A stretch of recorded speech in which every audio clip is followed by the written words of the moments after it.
delightful, and it's intriguing. I love Jerry and believe in Jerry. After you hang up and process it and think about it, it's intriguing. But I love Boulder and everything there is about our team, the coaches, and our student body and the community. Quote, unquote, that's Deion Sanders. Tim, this is your account. What did you hear from Deion there? What did you not hear from Deion there? And can you honestly see Jerry Jones hiring Deion Sanders to head coach your Dallas Cowboys?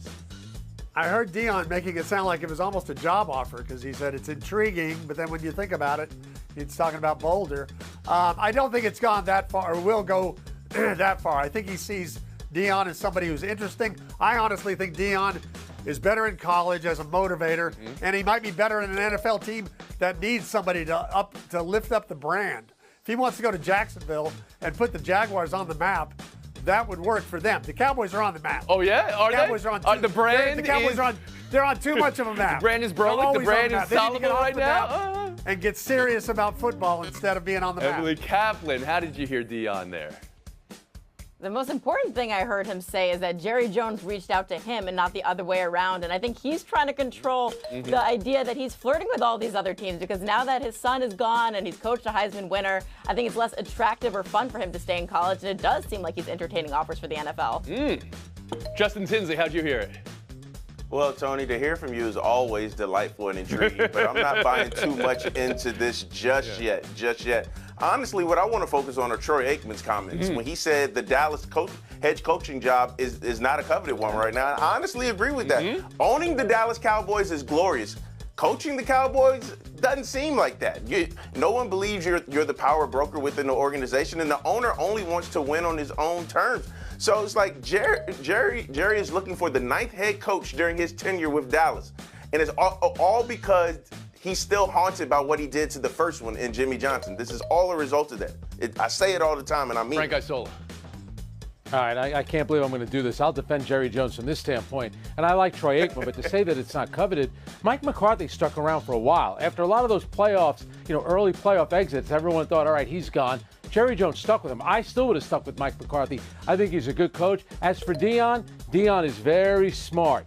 What he said. If Deion was at Florida State, he would leave to take the Cowboy job. He's basically saying, Jerry, make me an offer, give me some money, I'll come to Dallas. Okay. But I think at this point, they need an experience. But you're not hearing a denial there. NFL is what I want to get the brass tacks. No. You're not hearing a denial from Deion. I like Boulder, he's smart. but he didn't give a denial that he wouldn't leave. Tim, back to you now, because you believe the Cowboys is still a coveted job, but you heard Troy Aikman last night.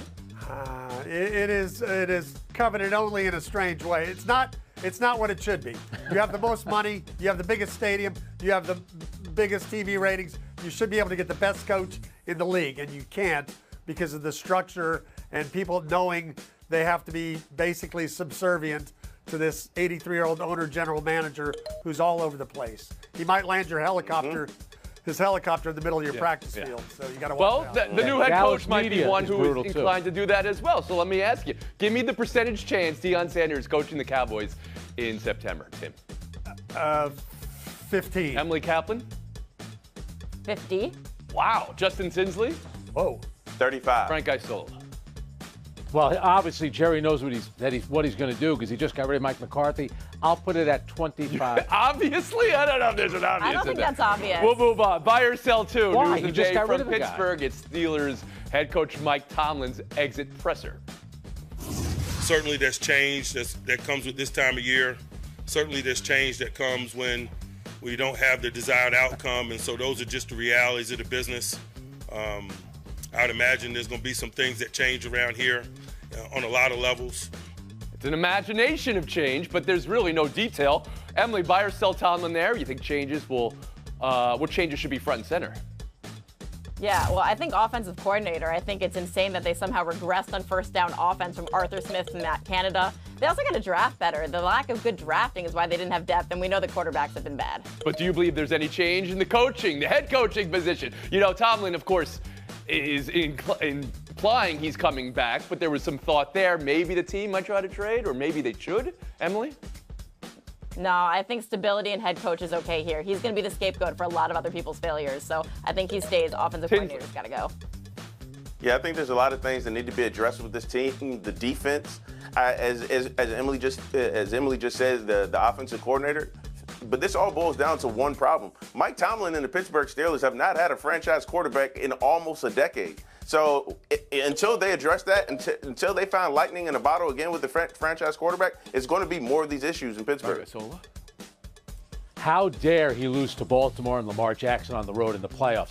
That'll teach him. The idea, first of all, the Rooney family is not having Mike Tomlin address the media, and then they're going to get rid of him at some point. And Justin is right. It comes down to the quarterback. It's hard to find those guys, and they have not found one since Ben Roethlisberger left. They need to find a guy. Tim Kalishaw. I honestly think the guy at front and center of the exit should be Mike Tomlin, because there's two different Mike Tomlins. There's the one we see from afar or from other cities, and we say, oh, this guy's never had a losing record. And there's the one Steelers fans see who say 0-5 the last 5 playoff games. Jason Garrett's won a playoff game more recently than he has. This team wins 10, goes 10-7, and then gets blown up in the playoffs. And it's time after time after time. There is a middle ages here, right? Where you never want to be in the middle ages. You never want to be the last team in the playoffs, good enough to make the playoffs, but not good enough to have a good draft pick, and then going out in a game no one thinks you're going to win because you're not. That's where they've been for a decade. We'll move on. Buy or sell 3. Pelicans Bulls tonight. Zion Williamson's second game since his 1-game suspension for tardiness and missing or being late for a team flight, I should say. You see the suspension as a sign the Pelicans could trade Zion before next month's deadline, Frank Isola? I don't see that happening because right now, think about it, he's played 192 games over 6 years, but his poor fitness, his poor production, the fact that he's injured this season, you know what it's doing? It's helping you maybe get the number 1 overall pick. So I'm going to wait until the lottery and I'm going to trade him, but I would trade him because I don't think it's ever going to get that much better for Zion. The poor guy is always hurt. Justin Tinsley. Yeah, this guy's averaging 40 missed games a season. But you know what? People get in relationships all the time thinking they can change a person. All it takes is one NBA GM in February saying, look, this is the guy, this is the piece that we need to make a deep run into May and June. I give it at least a 45, 50% chance. Well, there we go. All right. Odds maker me, Emily Kaplan, that the Pelicans could be thinking about a trade of Zion before this deadline. It should be high, even though they're selling low. Klay Thompson has played more games since 2022, returning from a torn Achilles, than Zion Williamson has played in his entire 6-year career. At some point, you are what your record is. His record is availability. He just doesn't have it. Tim Kalishaw.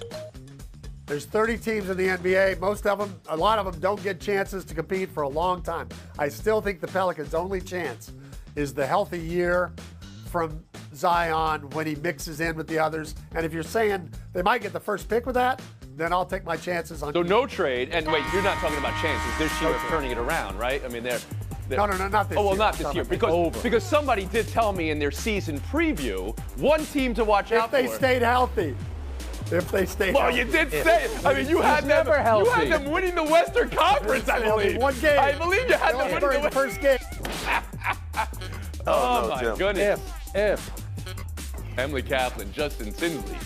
That's our showdown next. Oh, Jerry. Rich for Fritz to say. I'll let you handle that one, Tim. It was an NFL weekend, wild card, dominating wins, soul-crushing losses. But did the LA Rams thrust themselves right to the top of the mountain of commanding wins last night? Biblical beatdown, chapter and verse. True to form, a Viking funeral is hard to look away from, but how Darnold was still holding on to the ball through 9 sacks.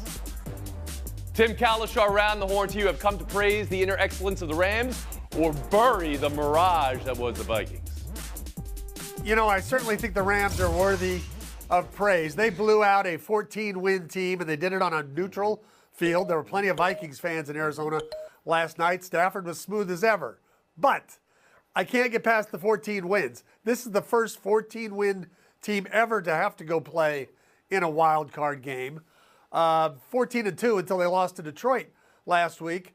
And we saw the same performance 2 weeks in a row from Sam Darnold. And that's just, you know, I don't want to put it all on him, though. Kevin O'Connell played a hand in this. That was a terrible decision to go for it when it was 17-3 right before halftime, and you got a 4th and 2. Your offense is not moving.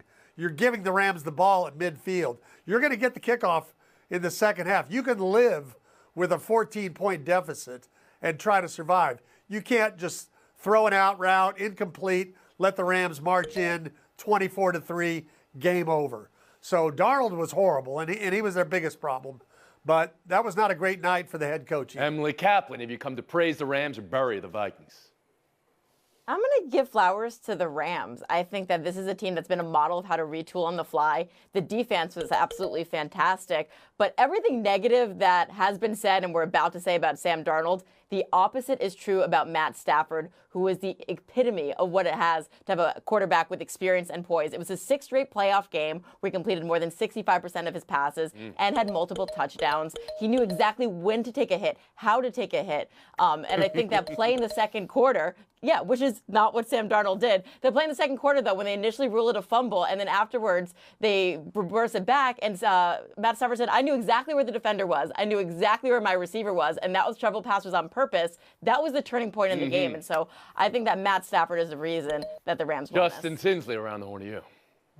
Yeah, I have to give credit to the Rams. We understand the circumstances that are going on in L.A. and how that impacted the Rams and millions of other residents of Los Angeles. But their game plan last night was simple. It was terrorize Sam Darnold, and mission accomplished. I guess you could say they had 9 sacks by 8 different players, an NFL record.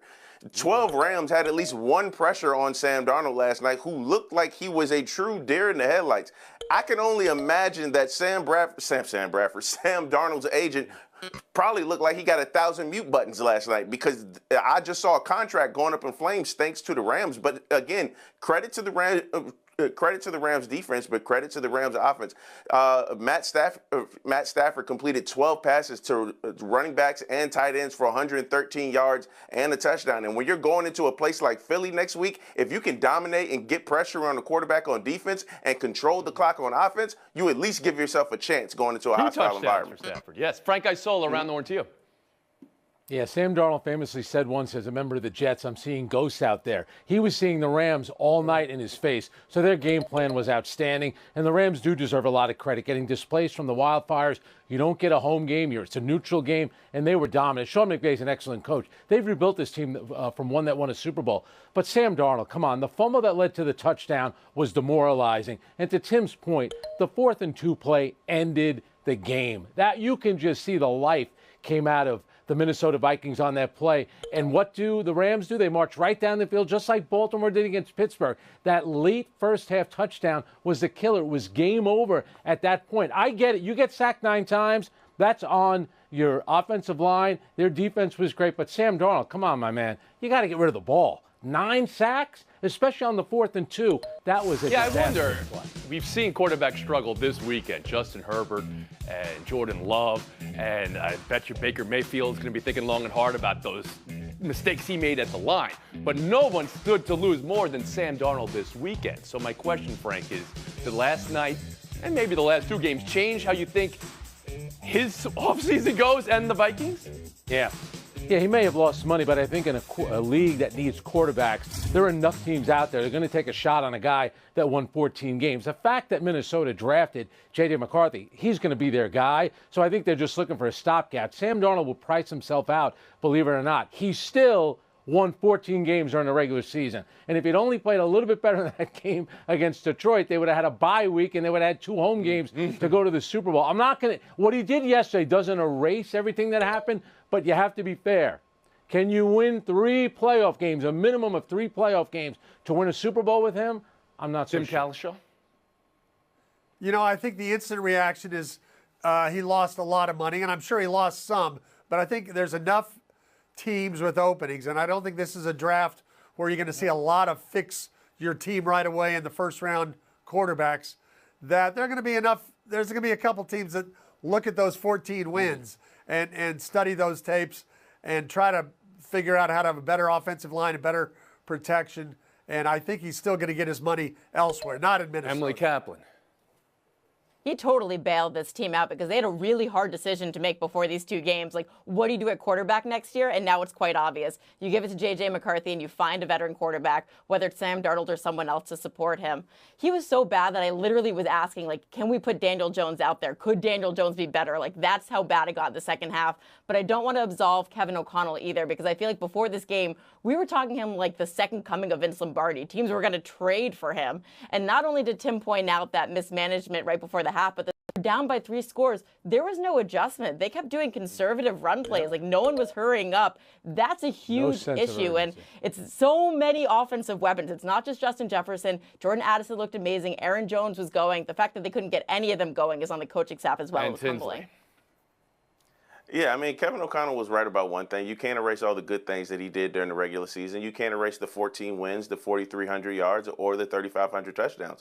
But you also can't erase those last 2 games, the 2 most important games of the season. You can't erase the fact that the Vikings only had 1 touchdown in their last 20-plus drives of the season. You can't erase the fact that during the 9 sacks last night, during the 9 sacks last night, rather, he held onto the ball for an average of 4.73 seconds. That's not going to yield positive results. So going into next season, it's either McCarthy or it's Darnold to at least start off with. But the most important thing is they cannot waste the prime years of Justin Jefferson. This guy is that good. And his comments after the game, it showed that he was kind of absolved from this entire situation. He said, look, the franchise is going to do what it's going to do. I'm going to just show up. You don't want your franchise wide receiver talking about that, because he is too good and he is too important to the future of that franchise. The moment they figure this out, they get rid of these problems. One more story here then. The Los Angeles Rams. I asked the question yesterday. Most impressive team of the weekend. And of course, Jaden Daniels' performance put Washington at the top of this list. And there's a lot to love about Buffalo and how Baltimore looks so dominating. But is it possible the Rams were most impressive this weekend? Around the horn, Frank Isola. I definitely think so. I would put the Rams in Baltimore. I love the way Baltimore looked, dismantling the Steelers. Justin Tinsley. Yeah, I think it's given everything that's going on with the city of Los Angeles, what they had to deal with and what they did to a 14-win team, I wouldn't be mad at that. Emily Kaplan. Oh, it's Baltimore to me. Lamar Jackson proved a lot with that win. Tim Kalishaw. Oddly enough, it's between the Rams and Houston. I didn't expect that coming in. Rams and Houston. You've been most impressed by the Rams and Houston. Most impressive teams on this weekend, yes. Well, they were 2 teams that were. And they'll try again, 2nd and 10. They'll fake the handoff. Now Smith. And he's taken down. This will be a Brown sack. Okay, you know my bias is about to come out here. A lot of people would think that the offense is just moving in the wrong direction. I'd say they're moving in the right direction because the defense is pushing them back. Former defensive guy. Now, as a quarterback, 3rd and long, you really got to rally the troops here, don't you? Yeah, you do in a big way. And what else do you have to look out for? More pressure coming at you, because it seems to be working pretty well. 3rd and long, it's Smith escaping the pressure right. Slings this deep. This is caught inside the 15. And he takes it in. Touchdown, Washington.